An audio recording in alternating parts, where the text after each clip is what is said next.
વર્ગના વાલીઓને પોસાય તેવી નજીવી ફીના ધોરણે શાળામાં વિદ્યાર્થીઓને શિક્ષણ આપવાનું શરૂ કર્યું।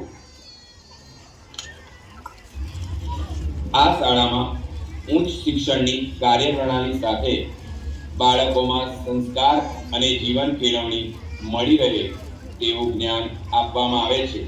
સાથે સાથે અનેક અભ્યાસિક અને સહઅભ્યાસિક પ્રવૃત્તિ કરાવી બાળકોનો